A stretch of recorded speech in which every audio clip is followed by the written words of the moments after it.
welcome back to All the Things with Lane and Laney. It is a Tuesday morning, and we are ready to rock and roll with our next guest. He is a mobile app creator for podcasters. We are super interested in hearing about that, since we have yet to monetize this podcast, so we'll have questions about that. He's also advertised as being a profound thinker and philosopher, which, coming from his problem-solving background as an app builder, should be interesting. So we've prepared several questions that might provoke some thought and get his views on some random ideas as well. Please welcome to the podcast, Mr. John Lee. Thanks for having me, Lane and Lani. I don't know about profound, but I enjoy thinking about big questions. So thanks for having me on your show. Absolutely. Thanks for joining us. Yeah. So where are you speaking to us from? Where's work? Where's home? Mm-hmm. We're in Pittsburgh, Pennsylvania. We moved here a couple of years ago for a new job from New York City originally. Oh, okay. And yeah, we love it here. We hope to stay here for a long time, raise our family here. Nice. Okay. Can you describe what this custom mobile app is, how it was founded, and what exactly it does? Yeah, so this is a small agency I started in January. It's a mobile app development agency that creates branded mobile apps for podcasters. It's a very specific niche. If you're a podcaster and you want your own app on the app stores, we can do that for you for $25 a month. So it's the most affordable offer out there, and we make beautiful apps. So you can check out our apps at our website, custommobile.app. And the benefit of having an app, I like to say, is you are a small business owner as a podcaster. So getting your listeners to come to your website, but also your mobile app, is a great way to own that relationship and ultimately nurture that relationship and convert them to becoming a customer. So that's like the goal of content businesses, is to convert your audience into customers. And having your own mobile app is one more tool in that toolkit and strategy.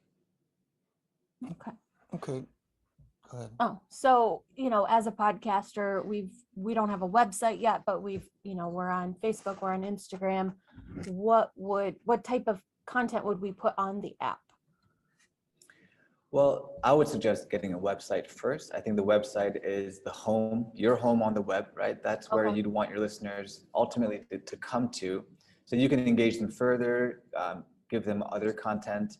Maybe you have a blog, maybe there's videos being produced. Ultimately, the website is a conversion engine, is kind of the way I think about it. It's where folks will land, learn about who you are, and then there should be a call to action that they're being prompted to take. People make podcasts for all different kinds of reasons, right? You may be a business, you may be a coach, you might be a school. And your podcast, the purpose of the podcast is to grow your audience, but bring them to your website so they can buy or schedule a call, buy a course, whatever that call to action is, that happens on your website. It's not happening on their podcast app. Okay. So the benefit of a mobile app is the same. It's so that the front door to your website or the front door to your shop is in the pockets of your listeners. So you have that immediate connection and relationship with your listeners. You can communicate with them directly. You can send them push notifications.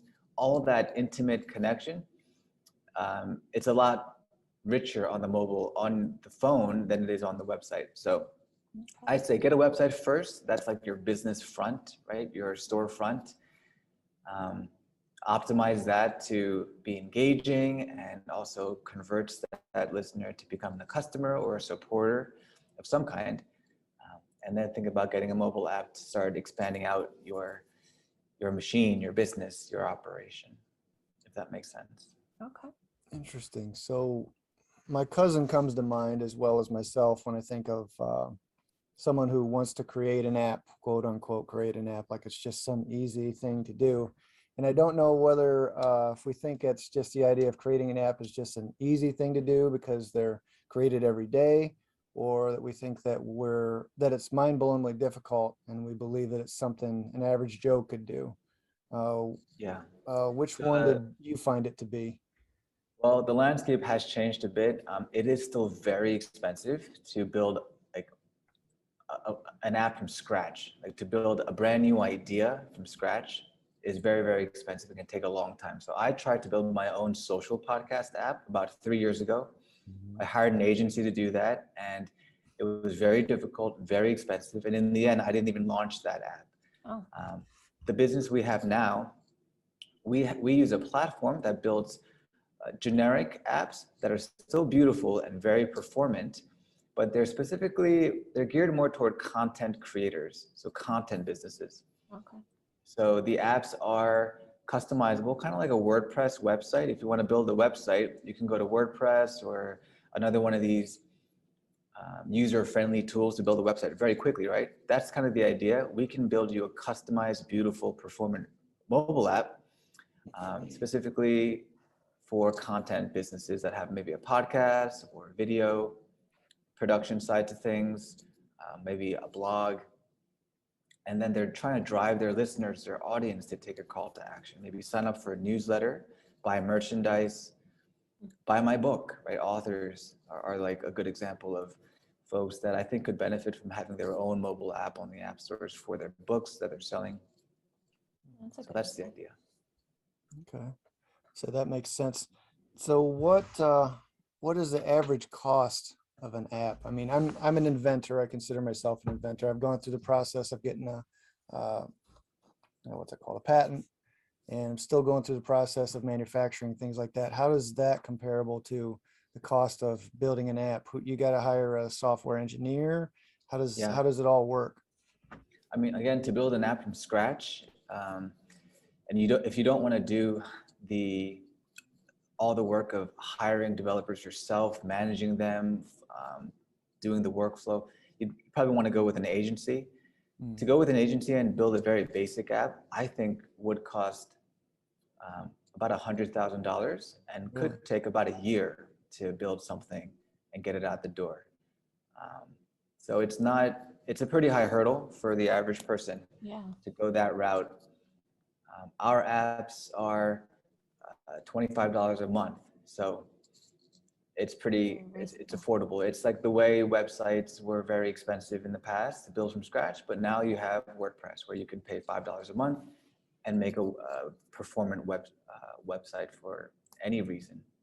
Okay. Yeah. So that's always intrigued me. I've never researched it, never Yeah. knew anything about it. You always get this idea in your head that, God, I could create an app that opens my garage door when I think about it, or something crazy like that. But you get so many people that say, I want to create an app for that. I want to create an app for that.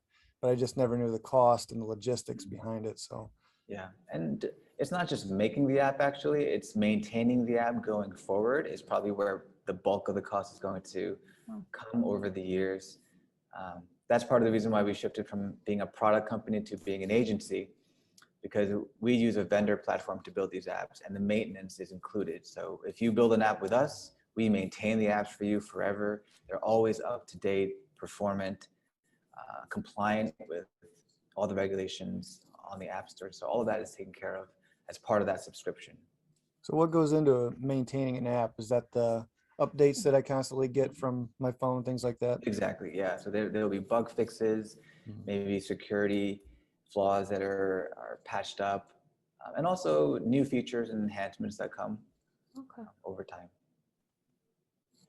So how'd you get into this business? How'd you decide you want to start creating apps? Yeah, so this was a pivot from my original business, which I said was to build a social podcast app. So I tried to build that and just realized it wasn't going to work. There were other social podcast apps coming into the market and dropping away. And that was happening repeatedly. And I realized I was making the wrong thing. So last year I had to think about, okay, I'm already really invested in this process. I'm invested in this idea, but it's not going to work financially. So how do I pivot this business into something that will work? So I started thinking about different ideas, as we already had an app for ourselves, had the idea around COVID. Maybe we could use our platform, our app, and just customize it for our target audience who are podcasters. Maybe they'd like their own app. And there are some shows that do have their own apps. I've come across them as I was listening, but the vast majority don't. And the smaller indie podcasters aren't going to have their own app just for the price of it. It's very expensive. So we tested that idea for a couple of months. We got it in front of podcasters. Some of them came on as early beta partners. And there was enough interest there that I thought, okay, it may be worth going in with 2 feet. So around January, we rebranded the website, got a new domain name, made it very descriptive, custommobile.app, and just kicked off since January, trying to get the word out there, get the offer in front of podcasters.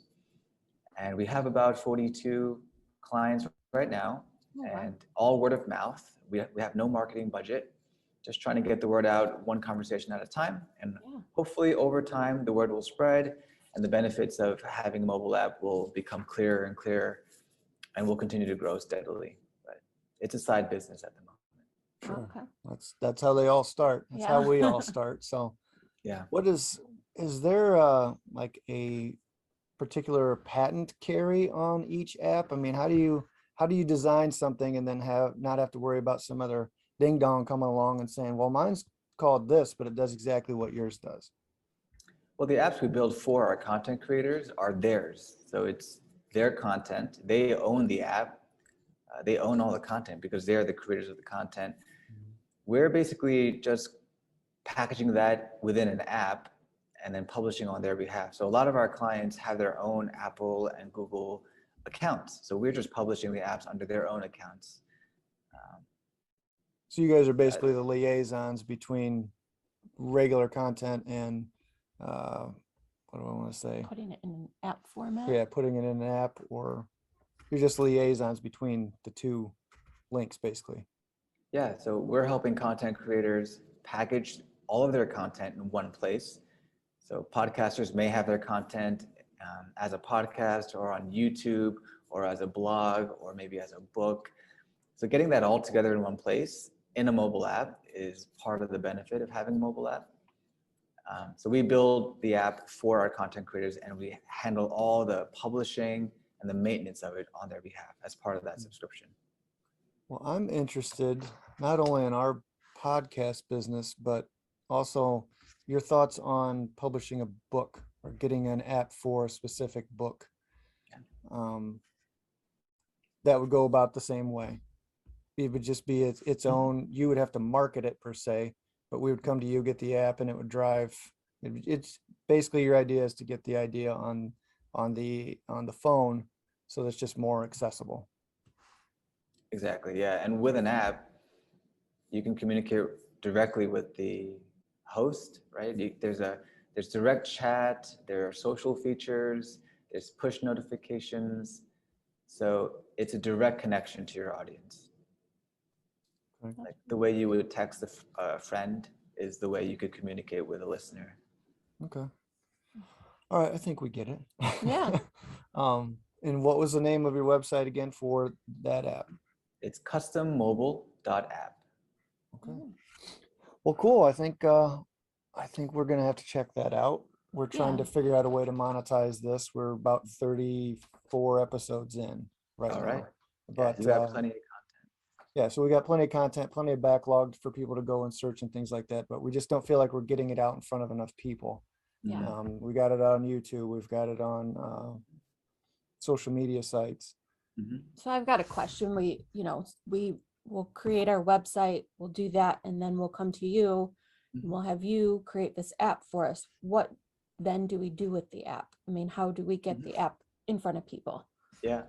I mean, you should be promoting it on your show, saying, find us on Spotify, Apple Podcasts, and we have our own app. Find us on the App Store. Download the app, and maybe you can access exclusive content just on the app that they can't get anywhere else. So give them an incentive to download your app, because once it's on their phones, that's a very valuable listener. That person becomes 10x more valuable than an anonymous listener on some other platform, right?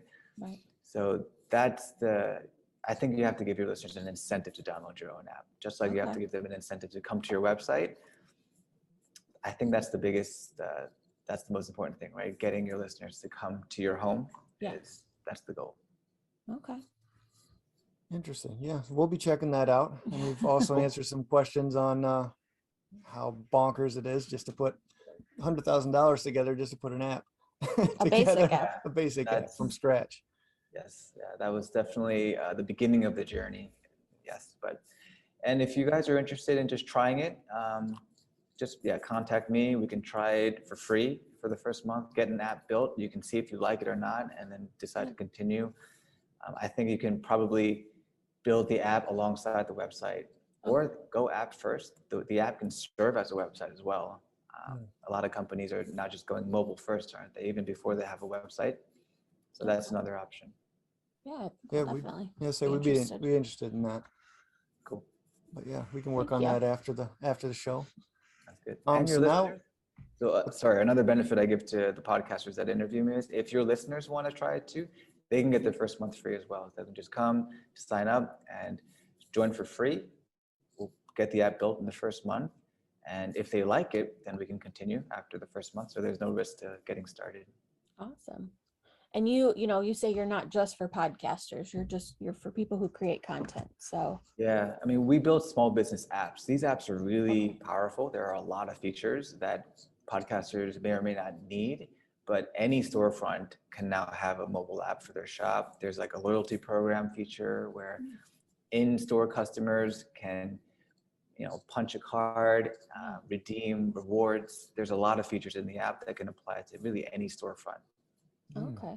Interesting. Now my wheels are turning for party dreams. yeah, so she's got not necessarily a storefront because we're in a building, but it's a place where people can go shop their needs for the wedding party and things like that. But that sounds like it would fit. Yeah, could. All right, well, now we're gonna switch gears, if you don't mind, and talk a little deeper and just kind of get to know your thoughts, get to know you a little better, and just general chit chat. So yeah, when I say Were there switch any gears, what's that? Were there any of those questions that you found particularly interesting that I emailed you about? Yeah, I did. And I say we're going to switch gears because we're going to not necessarily jump to random thoughts, but they're going to be just kind of unconnected, just kind of thoughts that are floating out there in the ethos that, people and the human beings in the real world are acting on or thinking about these days, but don't carry on these conversations. But one of those questions that I found interesting is injustice only a feeling or also a fact? Yeah. Can you So carry? from my perspective, injustice is that feeling that something has gone wrong, right? Like I've been wronged. Is that just a feeling, or is it actually an objective fact? Has a wrong actually been committed in an objective sense? That's my perspective. I think yes, injustice is not just an internal experience. It's not just like a mental state, but it's actually it's an objective state of reality. Like something has gone wrong objectively outside of me and my mind. Okay. So that's my perspective. I don't know if you guys agree with that or. I totally agree with that. I guess that leads to feelings of retribution. If you feel like you've been passed against in a wrongful way, you want justice for whatever transpired against you. And I guess that comes from a personal state, whether people can just say, well, that person's just an a-hole, or that person's having a bad day, or no, that person did me wrong and I want retribution for their actions against me. So I guess the two go hand in hand. What are your thoughts on, getting retribution?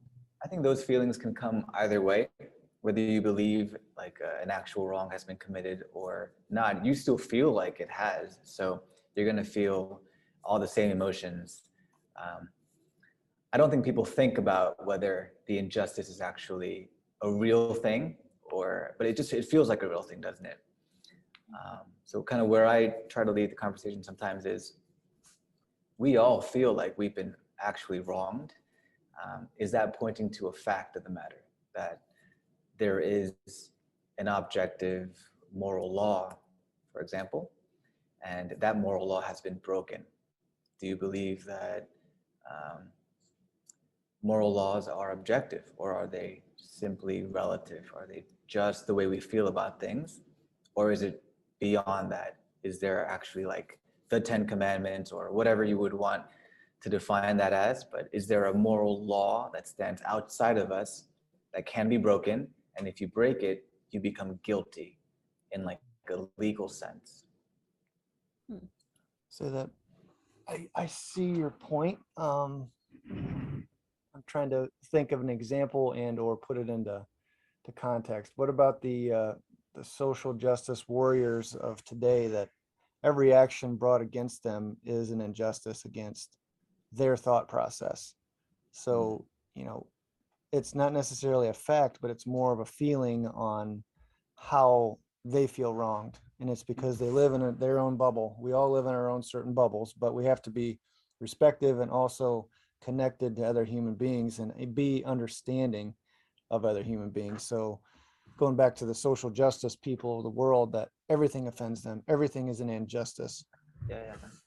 Yeah, they're also appealing to some outside standard of justice um, when they say they're offended and when they criticize others, they're measuring them and judging them against an external standard. I think we all do it naturally. No one lives life without that assumption.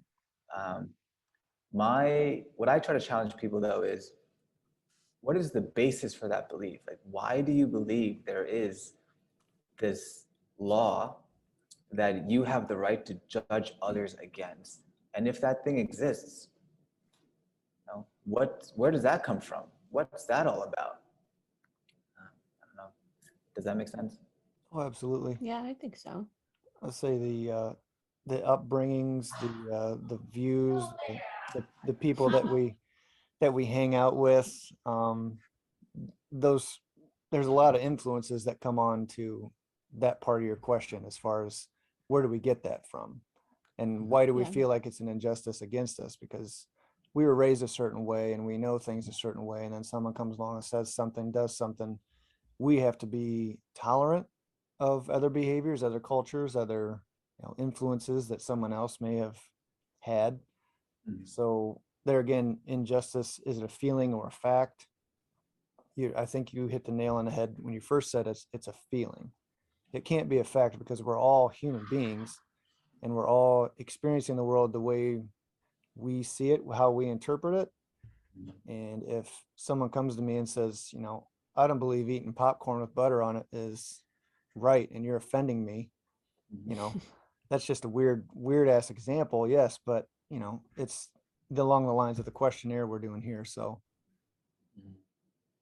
Yeah, so that would be a preference, right? If I like popcorn with butter, and I really wouldn't have the right to judge you if you don't like butter on your popcorn, right? That's just a preference. So that's something that would be a feeling, an internal, subjective, relative preference. There is no standard that says butter must be eaten. I mean, popcorn must be eaten with butter, right? So that's an example of just a preference. I think justice is not like that. Injustice is not like that. Well, and so from my worldview, I'm a Christian theist, so I believe there is a God and he is the lawmaker. There is a law. But a lot of people today don't believe in God, right? So, and yet we all live like there is a law, there is justice, and there is injustice. I am offended and they are offended for a variety of reasons, and we're all trying to, yeah, make the world a better place. Social justice warriors are going for social justice. But if you, as an atheist or as maybe a relativist, what is your foundation for all that zeal? Like, what is your what is your justice? What is that objective justice that you are fighting for? What is the ground for that? Where does that come from? So, yeah, I haven't heard good arguments for justifying an objective moral law outside of like a theistic framework. So I like to talk about that and raise that with my atheist friends. yeah, sure. So do you have a lot of atheist friends? You say, you mean you kind of get the feeling that there's a lot of people out there that you say you don't believe in God because you don't go to church. And we kind of steer away from these topics on the show, but you know, just for the sake of discussion now, you know, people say, well, if you don't go to church, then you don't believe in God. Well, that's not necessarily true. Mhm. Yeah. And you know, people aren't necessarily atheists if Mhm. they don't go to church and believe that, you know, there is this Mhm. God, and or it could be anything, you know. Yeah, that's true. I think a lot of people they're not so hard black and white, Yeah. Yeah, I think there's defined more in gray. themselves.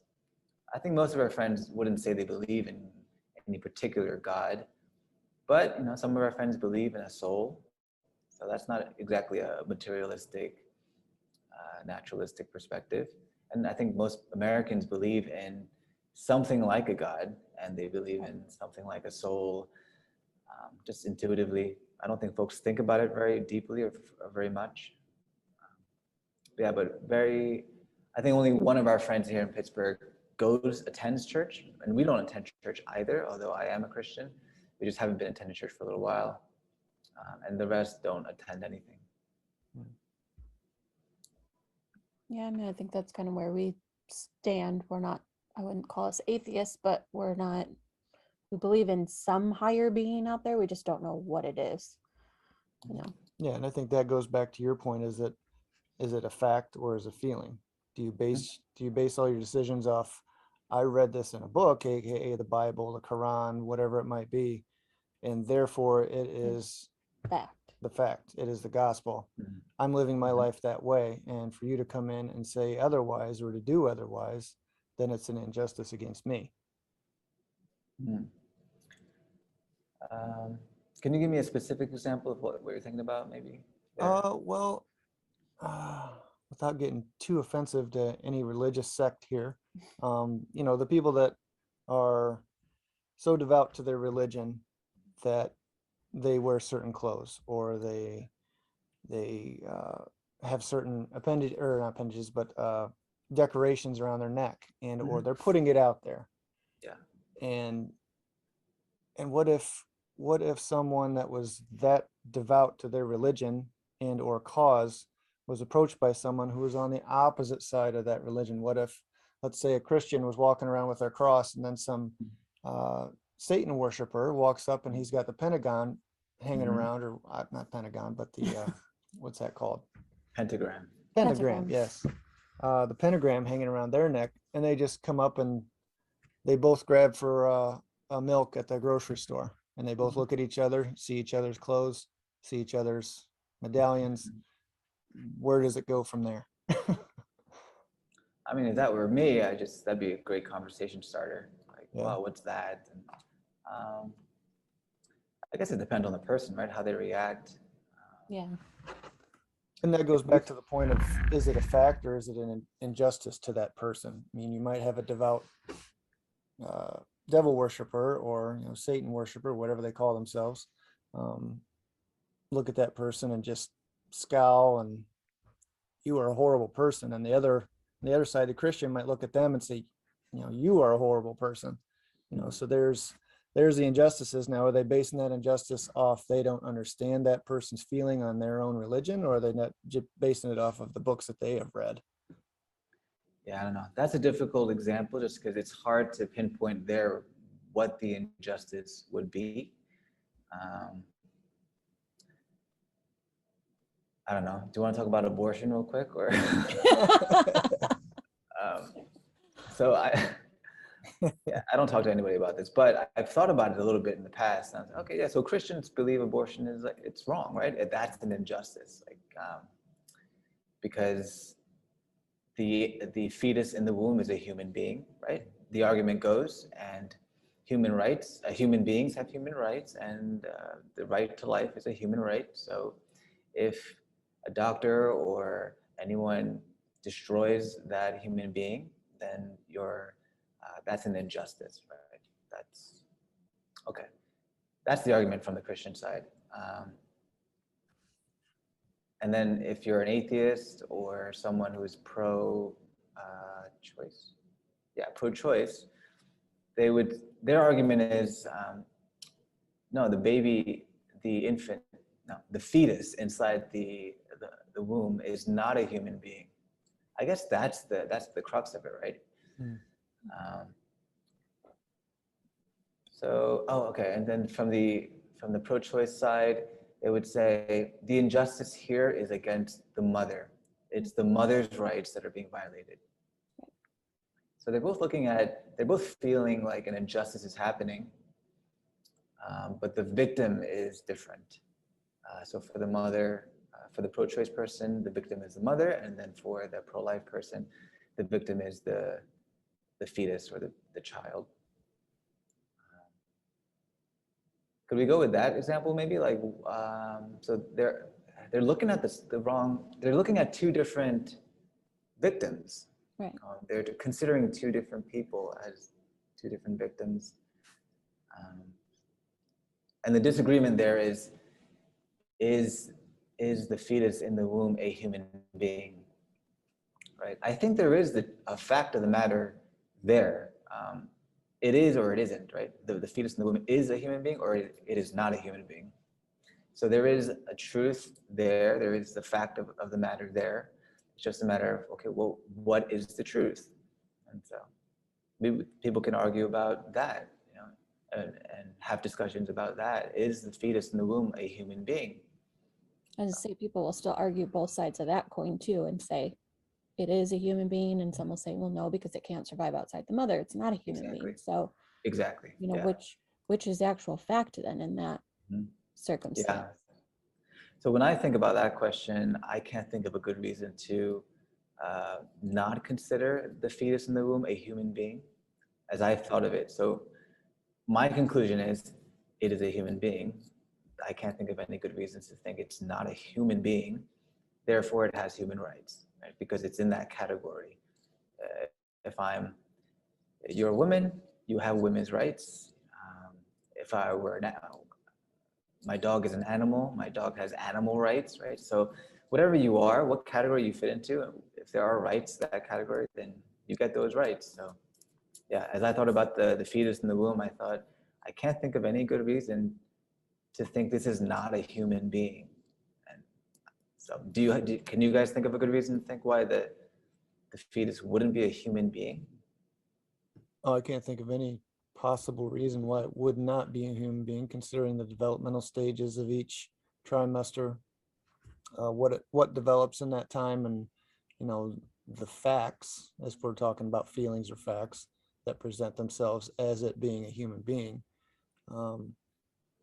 So there again, it comes back to any topic that we bring up. I feel like a lot of it has to do with more feeling versus fact, as far as injustice goes. Because we flip the coin and say, you know, somebody like Dr. Jack Kevorkian, who kills people because they ask him to. That person that's asking him to is, you know, what the rest of us would feel, or the rest of the world would feel, I wouldn't say us, as an injustice to human life. So in your aspect of the abortion of killing an unborn fetus who doesn't have its own thought processes and its own right to the world and to say yay or nay, kill me, versus someone on the other side that says, I'm ready to leave this world, take me out. So from that standpoint, it's all about feeling. You know, what you're feeling about that is not the same feeling as the person that wants to kill themselves, but they don't want to do it themselves. So back to the main point of injustice, social injustice versus, you know, a feeling that we all get. I think it comes down to more feeling than it does fact, because you can present the facts to somebody that, okay, this fetus is a person. Well, it's inside me and I feel like it needs to be taken out. I need, you know. Yeah. Or you know, saying, I'm not saying whether I agree with either side, but saying, you know, I believe it's a fact that they're not a human, because unless they were out, you know, if they were outside of my body, they wouldn't survive. They have to be inside my body to survive. And, you know, like you said, they don't have a thought process. Their brain isn't formed. Their internal organs aren't formed. So to me, that's not a human being. So in my eyes, that's my fact. That's my truth. You know, in your eyes, that's your truth. So, you know, like, I think we should talk about that. I mean, those are the arguments from the pro-choice side. And as I thought about them, I thought, well, like, let's just talk about like what was it? like surviving outside the womb, right? Mhm. Like, why would the ability to survive outside the womb be a requirement for being a human being? Like, there are people who can't survive on their own. Like, infants can't survive on their own without their mothers. If they were like left alone, they'd die. Um, and there are plenty of people who live with this, like, medical care, constant medical care. They're not really independently able to survive. They're on maybe breathing machines or they get dialysis or something. So Mhm. I feel like the ability to survive on my own is not like a requirement for being a human being or being considered a human being. So as I thought about that, I was like, I'm not sure I agree with that as a requirement for being a human being. And then like all the other arguments, like inside the womb, outside the womb, I was like where I am doesn't determine whether I'm a human being or not. I can be in Pittsburgh, I can be in Ohio. I'm still a human being wherever I am geographically. Like, why Right. would it be that being 6 inches in any direction make me a human being or not? So like that argument didn't really fly for me. And like we're all in progress. We're all developing like mentally. I'm not the person I was even 5 years ago. Kids are, developing incredibly quickly, changing. The body is changing, the mind is changing. So like stage of development also didn't seem like a requirement for being a human being. So those are the arguments that I thought through, and I was like, they don't seem to be like real requirements for being considered a human being. Like being a human being maybe is something like having all the potential to become a fully, I don't know, grown-up adult or something like that. Like if you have the DNA of a human being, then maybe you are a human being. Right. That's kind of where I landed on that. That makes sense. Let's say we could probably move the needle back. If you've seen The Lord of the Flies, where you've got kids that are forced to survive. I think we live in a different world now. This is totally getting off topic, but we live in a world now as far as development goes. If it's a survival of the fittest type of thing or a group environment, getting children to mature fast enough and realize that if they don't do XYZ, then their life is going to be over with. So in the sense of, abortion and things like that, it's not up to them per se. They're not a full-blown child or someone that can make their own decisions and or adapt to whatever's around them within that 6-inch range, until they reach a certain age where they can value human life, aka their own life. So just throwing out another idea there, but we can move on to the next question. The presuppositions underlying gender dysphoria. Okay, yeah, I haven't talked about this one in a couple of months, but I was thinking about this maybe over the summer, and I was like, this is so weird. Like, so I think gender dysphoria, from my just very basic understanding, is this idea that I was born in the wrong body. Would you guys agree? Like that's the phrase? Yeah, I Pretty think much, so. yeah. So so like I was born biologically male, but if I'm a, what would you call, if I'm a trans woman, right? If I were a trans woman, then I would say I was born in the wrong body. I am really a woman. So as I thought about that, I was like, this is so interesting. Like the presuppositions of this statement are like really weird. So like, for example, if I'm a woman born into a man's body, that kind of assumes that I'm some kind of like spirit that went into the fetus in the womb and I was born a boy. But my spirit, which is not my body, right? It's separate. So there's this like separation there from the beginning. My spirit is not my body, and my spirit is also gendered. Like my spirit can be a male or a female, which is kind of weird because I feel like male or female is a physical property of just being a physical human being, right? So if this non-physical, immaterial soul or spirit is gendered, like what's that all about? Has anyone thought about that? Like why is that the case? How is that the case? And like spirits at all, like, do these exist? So there are all these weird assumptions that are just baked into gender dysphoria. Like we just accept, yep, I was born in the wrong body. But like, what's the whole worldview behind that? Like, can you um, sustain that worldview? Can you argue for it? Like, are there any arguments for spirits, for gendered spirits, for yeah, like implantation of a spirit into the embryo in the womb? Like, there's a lot of this stuff going on, which I don't think I've never read an article about this within the gender Never dysphoria. heard of spirits. I'll say that's a definite interesting question as far as studies go, as far as having actual studies, because there's no way of telling that. You know, that is the universe, God, whatever you believe is up there. That's him just, you know, just playing cards. Okay, you're gonna go in that one, that, we're gonna that one.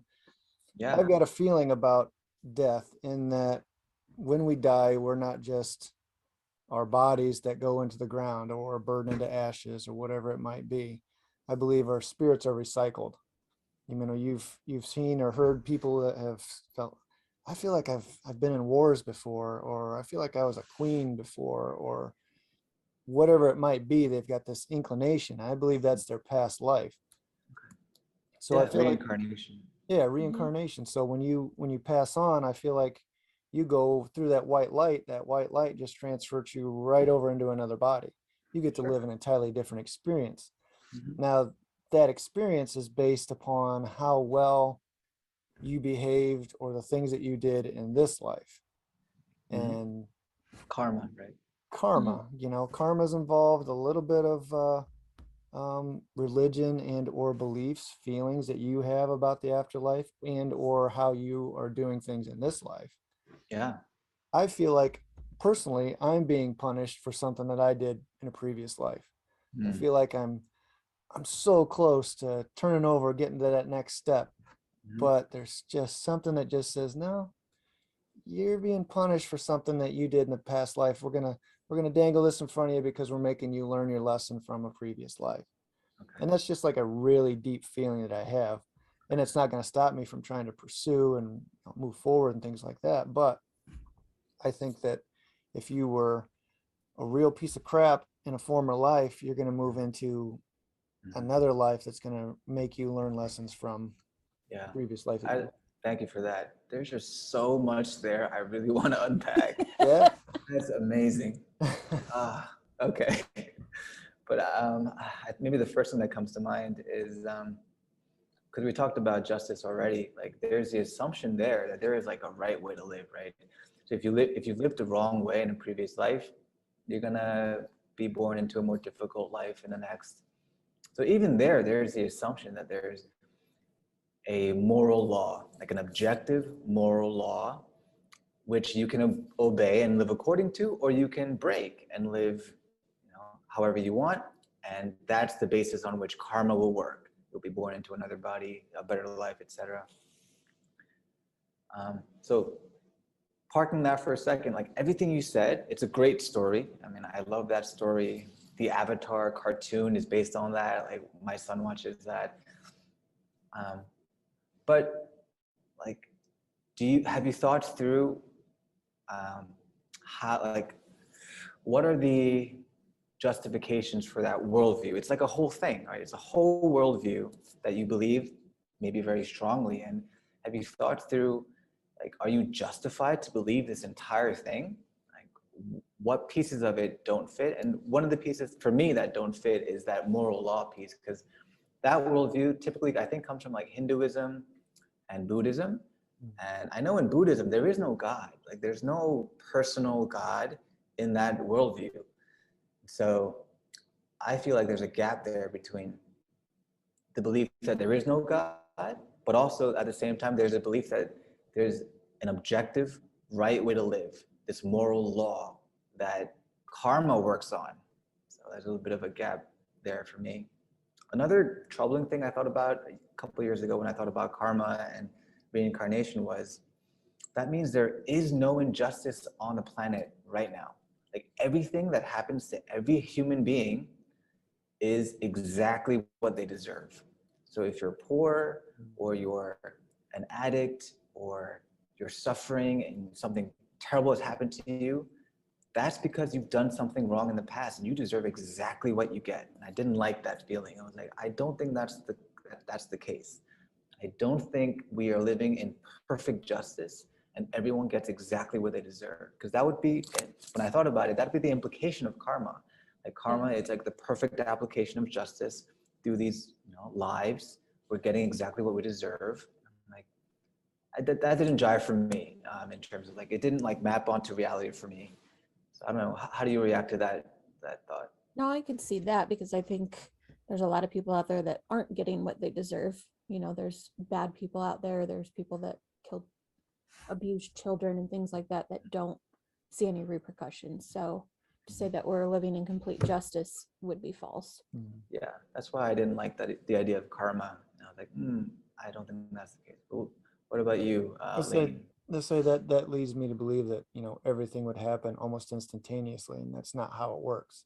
If I were to live under the whole just of karma, then if I go out and throw a window or throw a brick through my neighbor's window, then something bad's going to happen to me that afternoon. Or, down the road, it's going to come back and smack me in the face. I'm going to get hit in the face with a brick when I pass a protest or something like that. Oh, that's karma coming back to me. I don't fully believe in the whole karma thing. I think your actions, I don't want to say they'll come back to you because that's more karma related.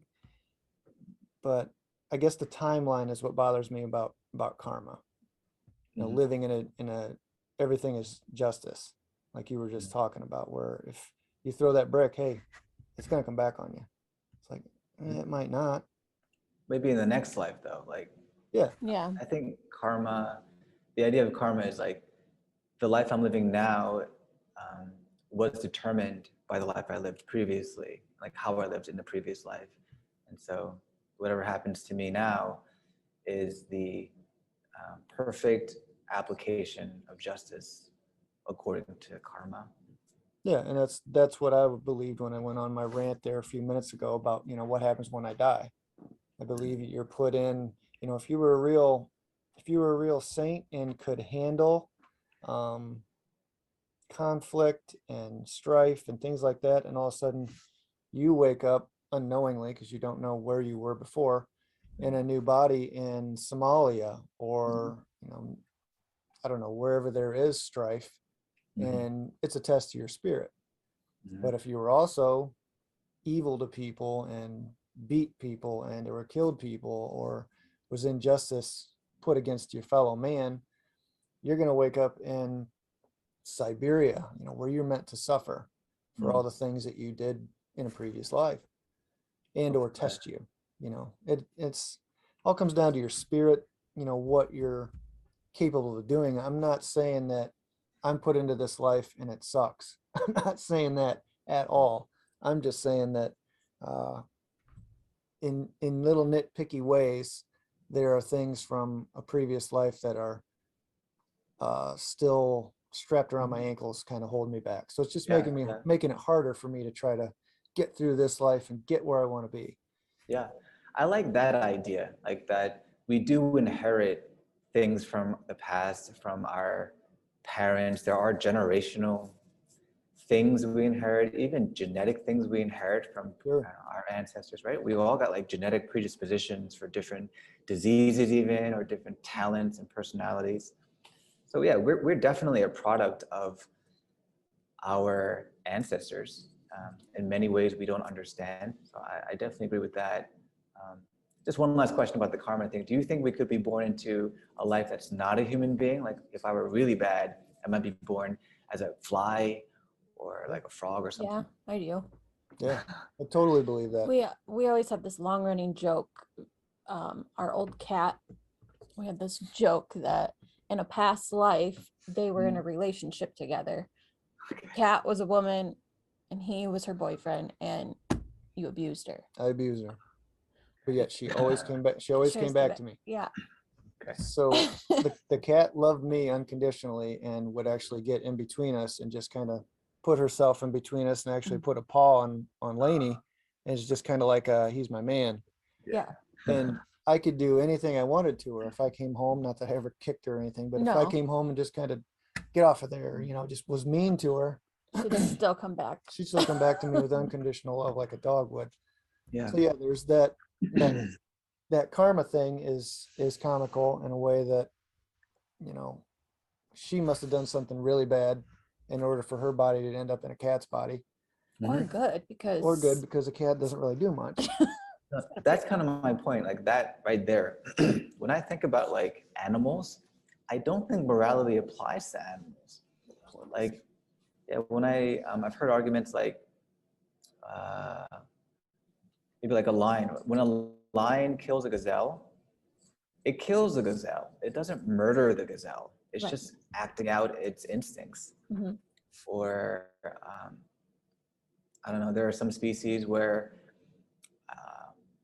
I think it was like dolphins, maybe like some dolphins actually like forcibly copulate with other female dolphins. Hmm.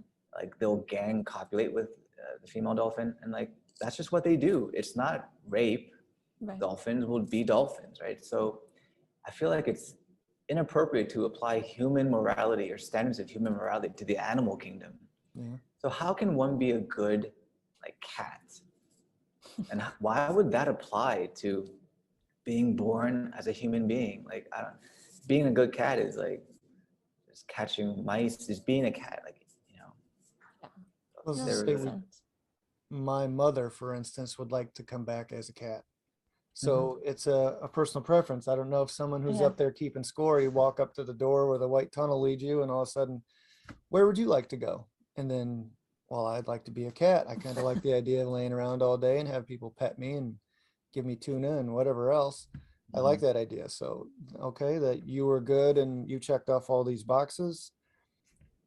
We're going to make you a cat and see what happens Sure. when you pass away and, when you'd like to move on from there. But there again, you wake up in a different body, not knowing much about your previous life. But it makes a remarkable note that people feel like they're connected to something from the past. Like I was a bootlegger in the 20s. I feel Mhm. like I was a bootlegger in the 20s. I feel like I fought fires before, just random stuff like that. So it's funny how some Yeah. of that stuff transfers over, but that leads me to believe, hearing all those stories, that we are reincarnated, we are recycled more or less. Mm. Cool. Yeah, that was a fun conversation. Thank you for that. Yeah. It's interesting. We don't want to keep you too much longer. We didn't know how much more time you had, but we've got few other questions if you got a couple more minutes. Yeah. Yeah, definitely. I'm really enjoying it. Okay, good. Finish this statement for me. This is one of the questions that I've put together just in my random thoughts. I don't do blank. Example. I don't do people's bullshit anymore. I don't eat ice cream late at night anymore. Yeah. Something I don't do. Yeah. I don't watch TV anymore. No?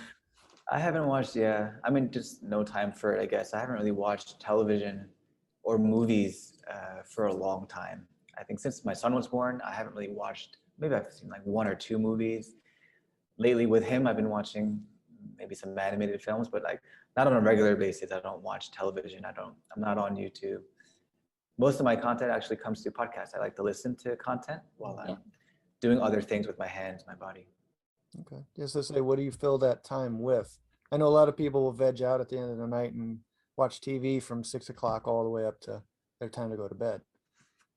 What if you don't I watch feel any like television? after work, Yeah. it's just there's a lot to do in the house, right? Like housework to do. There's playing with my son is a full-time job. Yeah. How old is your son? He'll be 6 at the end of November. Okay. Oh, yeah. You've got a Kindergarten. 5-year-old and an 8-year-old. Yeah, We can relate. that's a full-time job really after work. When they go to bed, I read a little bit, but that's about it. Let's say, how much do you read? I don't read very much. I'll No. read a couple of pages a day. Yeah, I'm just trying to bring that back into my routine. So I started reading again maybe 2 years ago, but before then I wasn't a big reader, and especially after having a kid, again, like the time issue and the energy, wasn't there to Yeah. Yeah. reading It's a struggle. physically. Yeah, we just had a guest on that said if you read just 20 minutes a day, Mhm. you're just reading. huge. It's huge. I mean, you Yeah. don't have to sit down and Warren Buffett it for 4 hours. You know, you can sit and read 20 minutes and He even said reading kids' books for 20 minutes is just as beneficial. Yeah, So that's I interesting. enjoy it. Yeah, I think I prefer reading than watching. Although watching is like watching a movie is so engrossing, and I was talking about this to another friend also. Like going to a theater and watching an epic movie is definitely an altered state of consciousness. It's like your mind goes into a different state, Mhm. and I'm like, there's something going on there because people pay money to go and basically leave their current world and enter a different world. Just like taking a drug or something, we're paying for that experience, and it's doing something to our mind, maybe very good, maybe very constructive and helpful, maybe not, but we're not in our bodies at that point, right? Our minds are somewhere else, and that's a huge, powerful part of the human experience that I don't know, yeah, maybe hasn't been studied very much, but so I don't know that it has been studied, but I can totally relate to it. And I think that's a totally different subject if we wanted to go down that realm, if you had time for it or not. But people trying to get out of their own heads just for a brief amount of time. I think that's what going to the movie theater is. You're experiencing loud sounds, you're experiencing the surround sound, you're getting bullets coming from every direction and or, you know, sounds, and you are leaving your body. You are taking on the persona of the movie, and you're, for that brief amount of time, whether an hour and a half, 2 hours, 3 hours, whatever the length of the movie is, you are not you. yeah, You're not thinking about what's going on in Right. your life. Right. yeah, that's amazing. Why should it be that human beings want that and are just so naturally do it? Like we just fall into stories, we get completely immersed in it, we leave our bodies. You do. I think all that is just fascinating. I couldn't imagine any other animal yeah, being able to do that or wanting to do it, and we'll pay lots and lots of money to do that as often as we can. So I think there's something spiritual going on there from my perspective. I was gonna say, and it goes beyond going to a movie. I mean, why do people go to sporting events? Why do people get together and imbibe on alcohol, and or people that wake up, the people that wake up in the morning and must have pot? You know, are they really trying to get out of their own head? Do they really have that much going on? So yeah, human beings trying to get out of their own mind, I think, has just been ancestrally been there for a long time. There's so many different plant-based drugs and or fungus drugs, and you know they created alcohol and things like that, and people seem to enjoy it. And it's not because it does great things for your body, I'll tell you that.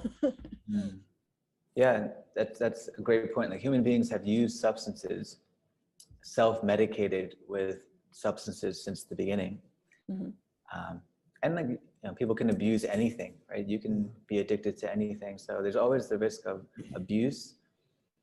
But I think there's a difference between like using a substance to get through the day. Like I'll use caffeine to get me through the day, you know, pick me up in the afternoon. People use cigarettes to calm down or whatever, just release some stress. Mhm. So people will use these things to get through the day, but I think that's different from stories, like getting so immersed in a story, like falling into Star Trek or Star Wars or watching a movie or reading a book and falling into a different world and living an adventure and a life that's so removed from our normal day-to-day life. Like that, I think is maybe different than using a substance to get through the day. Yeah, I haven't thought too much about it, but I think there's something profound there. Maybe it's pointing to something profound. Maybe it's pointing to the desire in us to live a life of purpose and meaning, a grand, like we want to be a part of something grand and important. And maybe that's the truth. Maybe we are part of something really important and like a grand narrative. Maybe that's why we fall into them so easily and want them so badly. So that's my perspective, I think. I was gonna say that that hits the nail on the head as far as coming out of a movie and just feeling more connected with yourself, because you don't have all the stimulation of someone's on your phone, someone's trying to call you, someone's on your watch trying to get a hold of you, someone's trying to ask you what you want for dinner, someone's trying to, your son is pulling on you, want to do this, want to do that. You don't have that distraction. So for just that brief amount of time, you're taken to another place. Yeah. And I think that's where the soul wants to be. I think it wants to be a kid again. It doesn't want to have all these responsibilities. It doesn't want to have all these, you think of your happiest times when you didn't, think about much. It was when you were a kid and everything was taken care of. So Yeah. you're in that movie, everything's taken care of. You just have to sit and just be. be. You have to take it in. Yeah. That's great. I think that's true.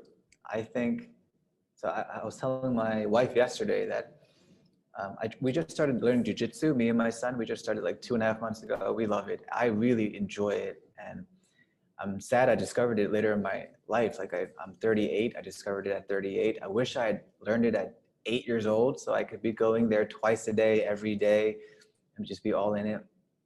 But so that I told my wife, I was like, I wish I were like 12 again so I could be going to jiu-jitsu before school, after school. I could be doing it all the time. Yeah, because all my needs are taken care of. My parents are there. They're my support network. They're my security. And we all want that as adults, but we have all these responsibilities and we feel overwhelmed by those responsibilities. We think we keep things up. It's up to me to feed my family. It's up to me to keep the lights on and pay the rent. But I think the reality is it's not up to me. Like, I think everything that I have, I've been given. Like every opportunity I have, I've been given that opportunity. My life itself, I didn't earn the right to be born. I didn't earn my health. I didn't earn my eyes, like my senses. I didn't earn my, I didn't earn anything. Like everything's been given to me. So reminding myself of the fact that everything I have has been a gift and I haven't earned it. Even the things I think I've earned, I've been given the opportunity to work and earn a living, which means, which means God is my Father and He is taking care of all of our needs. And so to the degree I can remember that and I can rest in that understanding and that reality, I think I'd be a much healthier person. And I think people would be much healthier mentally. It's just the challenge is to remember that and to get my head in that state. Just more often. It's hard to do sometimes. Yeah, definitely. Well, hey, it sounds like you're extremely grateful. I think that's probably Yeah. where it starts out. Yes, I've worked on that. It's I think I've been working on that for like 2 years. It was one of my New Year's resolutions maybe 2 years ago. I wanted to write 2 or 3 things I'm grateful for every morning in my journal by hand. And so that's kept up. And I think I read a line yesterday, which was so true. It's like gratitude is the hardest cultivated fruit or something like that. Like gratitude is something that takes a lot of work to bear. And I think that's right. But once you have it, I think it goes such a long way toward happiness. There's another sentence I heard where it's impossible for a person to be both grateful and unhappy at the same time. So if you focus on being grateful, you're just automatically going to be happy. Right. That's why like 2 years ago, I thought, let me focus on being grateful and maybe happiness will just follow along as a side effect. And so that was the initial motivation for that habit, to try to form that habit. Awesome. That's kind of like we're very into manifesting and, manifesting the life you want, talking about the things you want and where you see your life going. Because if you just constantly focus on the negative things or the things you don't have, that's what's going to continue to happen to you. So yeah, I think that's important. I read a line to my wife yesterday. So I'm rereading this book. I just picked it off the shelf. It's called How to Stop Worrying and Start Living by Dale Carnegie. Oh, yeah. It must be like almost 100 years old, but still so true. And there was a line there that said, would you give up your eyes for $1 billion? would you give up your health for all the gold and silver in the world? Would you give up your kids for $10 billion? So we're already like billionaires. Yeah. It's just remembering that, like, yeah. So Yeah, for Yeah. sure. mindset. Makes sense. I agree. Totally agree. Well, John Lee, we're gonna leave it on that thought because it's a beautiful thought. And we thank you for coming on the podcast. This has been a great conversation. It It was started out good. with the business idea and your app, which we'd like to talk to you about after the show here. But and then we ended on talking a little deeper. So that's what we like. It just feels like we Yeah. just sat down and had a conversation with a friend. So Thank you for Great. that. yeah. Thank you both for inviting me, and I love the conversation. I'm open to just having conversations, whether they're recorded or not. So you guys are welcome to reach out to me anytime. I'll give you my phone number. And Awesome. Cool. I wish you all the best and good luck. Wow. All right. Thank you. Yeah. Say thank you for your time, and we thank everybody for your time this time. Until next time. Thank you. Thanks.